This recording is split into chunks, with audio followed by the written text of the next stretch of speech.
Olá, meus irmãos, estamos aqui com mais uma aula do nosso estudo básico do Espiritismo, volume 1. Estamos no segundo módulo, Introdução ao Espiritismo, e na aula de número 31. Estamos ainda no primeiro roteiro desse módulo, né, que é o contexto histórico do século XIX na Europa. Essa é a quarta parte. Então, nós estamos vendo, né, a importância do século XIX, especificamente na Europa, e a importância que esse processo da revolução, dos movimentos, das insurreições que ocorreram na Europa, influenciaram na mudança, não é, na renovação, não é, e trazendo assim, apesar do caos, não é, apesar dos conflitos, apesar de toda essas dificuldades, não é, para se implantar, para se modificar, porque a gente já viu aqui que qualquer mudança ela é muito complexa, é muito difícil, e principalmente num planeta onde impera ainda o uso da força, não é, do poder. Então a gente vê como foi conturbado esse processo, não é, de modificação, mas ao mesmo tempo trazendo grandes benefícios, não é, para as civilizações. O que se hoje nós estamos vivendo, não é, em civilizações onde existe mais justiça, onde existe mais, digamos assim, igualdade de direitos, nós temos que agradecer a esses movimentos, não é, que surgiram no século XVIII, XIX, ali especificamente da Europa. Então, nós vimos na última aula, né, estamos falando da Revolução Francesa, né, por causa daquelas classes que dominavam, de 2% do clero, 2,5% da nobreza, né, e 95% da população francesa, que era composta, que era denominada de burguesia, e eles, apesar de influenciarem no poder econômico, não tinham é, é, é, a ascensão, não é, social, e nem participavam das decisões políticas, então houve aquele conflito. Então a gente viu que Napoleão se aproveita, né, desse momento de conturbação, dá um golpe de Estado e assume o poder, né? Então, dando continuidade, no século XVIII e início do século XIX, Napoleão Bonaparte promulga uma nova Constituição, reestrutura o aparelho burocrático, cria o ensino controlado pelo Estado, declara leigo o Estado, separando assim da religião, promulga o Código Napoleônico, que garante a liberdade individual, a igualdade perante a lei, o direito à propriedade privada, o divórcio e adota o primeiro Código Comercial. Então, veja só, é, veja que, apesar de todo o negativismo, né, desses movimentos, dessas revoluções, apesar da violência, não é, de tanta maldade que existiu para essas modificações, não é, pelo uso da força, como a gente fala, a gente vê que existe um lado positivo, não é? A gente vê aqui a Constituição, o Estado separado da Igreja, né? Porque a gente sabe que a Igreja exerce, e naquela época exercia muito mais, uma influência muito grande nos poderes, não é? Dos Estados, e, veja, garantindo a liberdade individual perante a lei, o direito à propriedade. Então, veja que começa a surgir modificações substanciais, não é, e importantes para o progresso da humanidade. Napoleão Bonaparte ele tem uma coisa curiosa, porque, veja, todas as coisas que a gente cita aqui, a gente não pode comprovar, tá? Mas, pela lei da reencarnação, a gente sabe que muitos espíritos, e todos nós, na verdade, voltaremos em um momento oportuno, em novas reencarnações, tá certo? Para consertarmos as coisas que nós erramos, não é? Consertar os erros, digamos assim, do passado. Então, isso acontece com todos os espíritos. Então, alguns especulam que Napoleão Bonaparte, por exemplo, ele era um missionário. Veja, acreditem, Napoleão Bonaparte era um missionário. O problema é que, quando a gente fala de missionário, não vamos entender que é um espírito já evoluído. Não. Todos nós somos missionários. Todos nós somos. Alguns têm missões com a sua família, outros têm missões com o bairro onde mora, com a rua, com o bairro, com o município, e por aí vai. Não é? Então, mas todos nós temos missões na vida, todos nós. Né? Uns com grandes missões, outros com missões de porte médio, outros com pequenas missões. Mas todos somos missionários, mas nem por isso somos espíritos evoluídos. No caso de Napoleão, Ele já era um espírito de autoconhecimento, de intelectualidade, mas ainda precisava desenvolver o lado da moralidade, que é uma das coisas que a gente vai ver aqui no processo evolutivo do ser humano. Os espíritos até dizem assim, que nós desenvolvemos duas asas, a asa do conhecimento e a asa da moralidade. Então, tem espíritos que desenvolvem mais uma do que a outra. Então, a gente vai encontrar espíritos que desenvolveram mais o lado moral, o lado do bem, e depois vão desenvolver o lado da razão, do conhecimento, da inteligência, e outros, não é? Uma grande maioria, desenvolve primeiro a asa da intelectualidade, do conhecimento, para depois desenvolver a da moralidade. Então, o espírito equilibrado, ou seja, aquele que já atingiu um alto grau de evolução, ele já desenvolveu as duas asas. E é por isso, entre aspas, que ele voa, né? Porque só se voa com as duas asas, não se voa com uma asa só.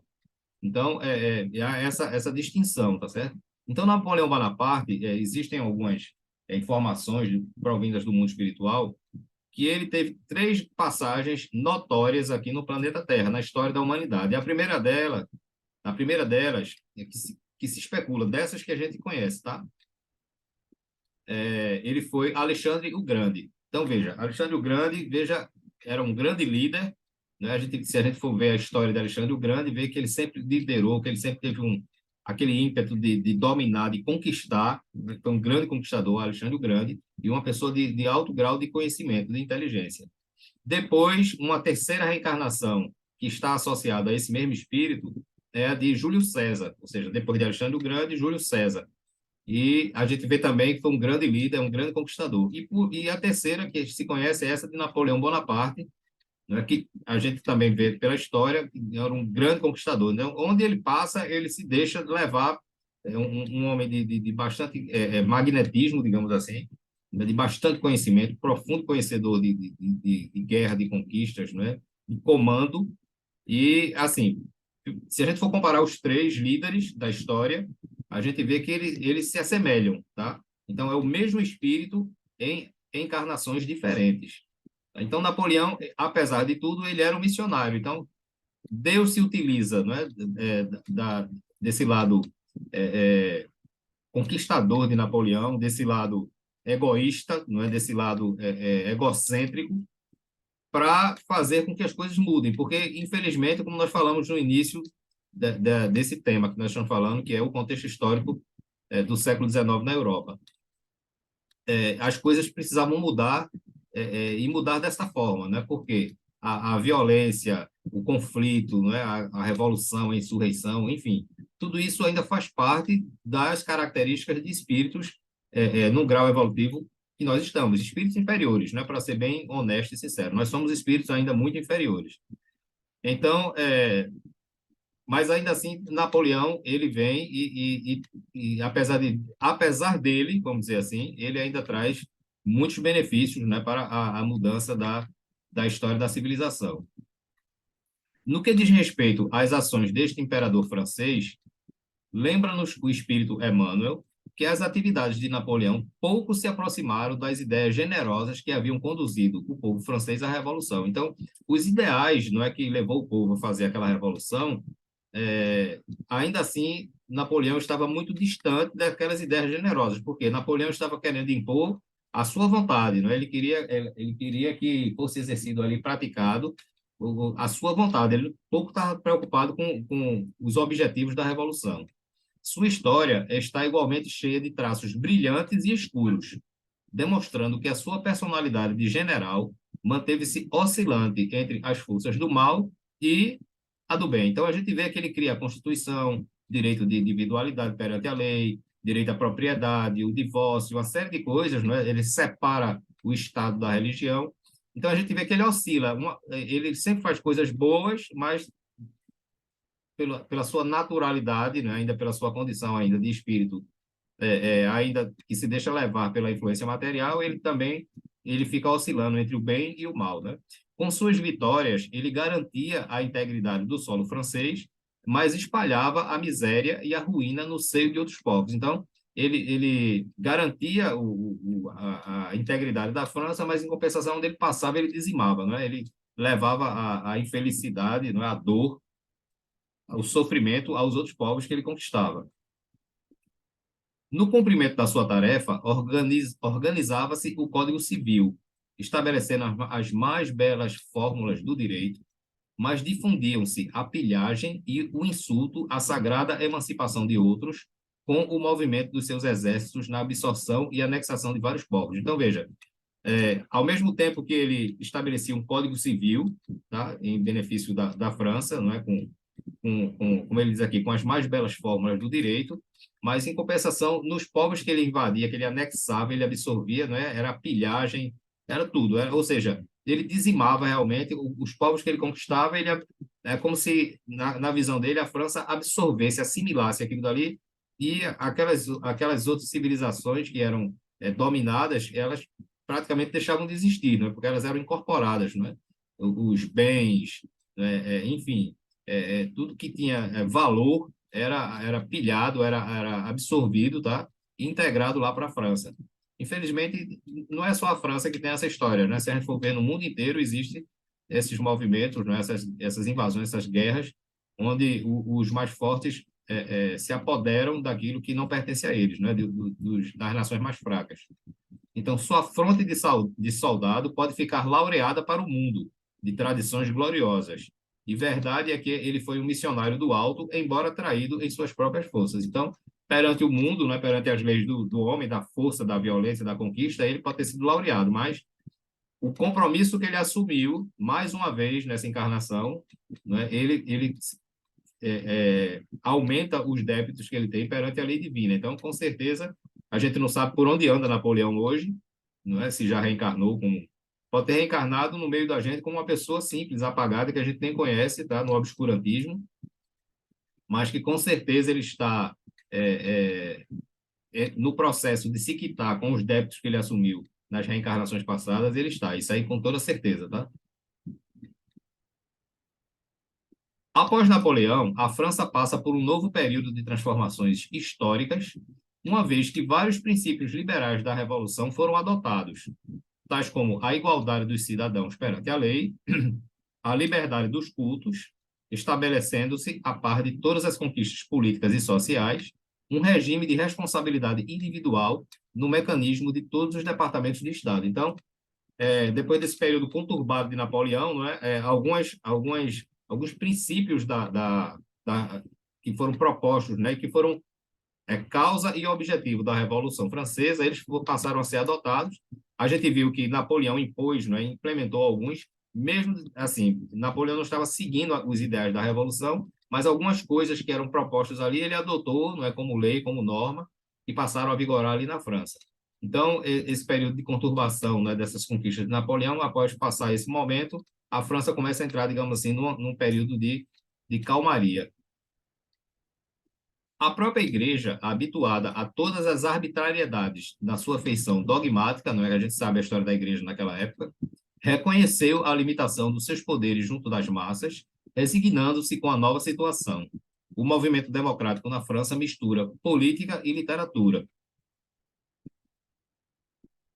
Assim, numerosos escritores se engajam na luta política e social através de suas obras e ação.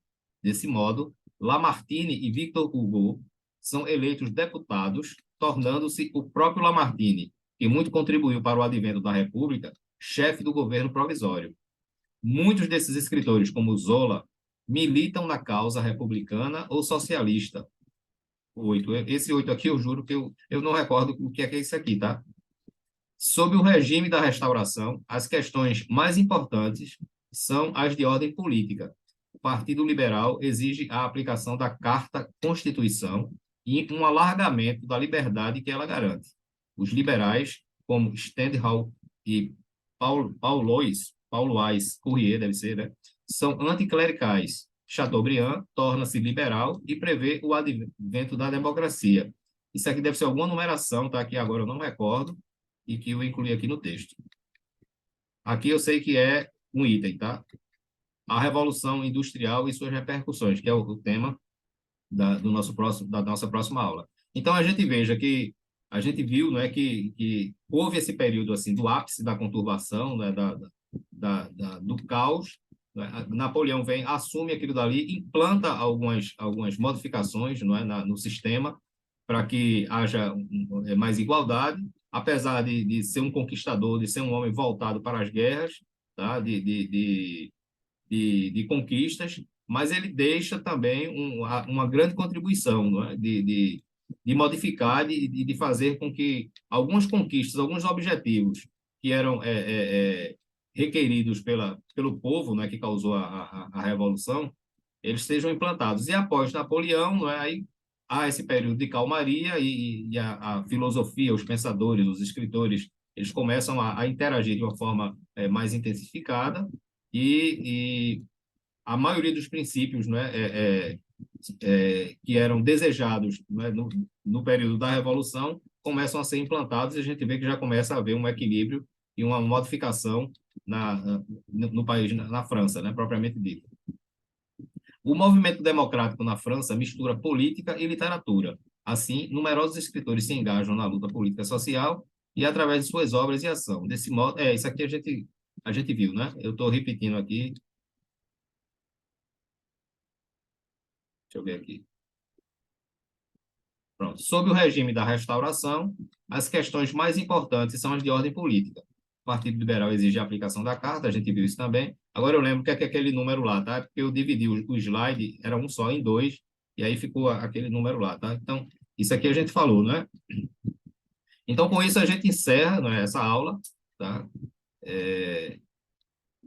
Vamos entrar na próxima aula sobre a Revolução Industrial, né, que foi na Inglaterra, também no século XVIII, mas que trouxe uma repercussão muito grande, não só para o mundo, não é? Mas principalmente no século XIX, onde essa Revolução Industrial ela começa a repercutir, não é? Ela começa a ser utilizada, digamos assim, se alastrando na Europa e chegando até os outros continentes, tá? Então, a gente vai continuar na próxima aula. Desejamos a todos um dia de muita paz.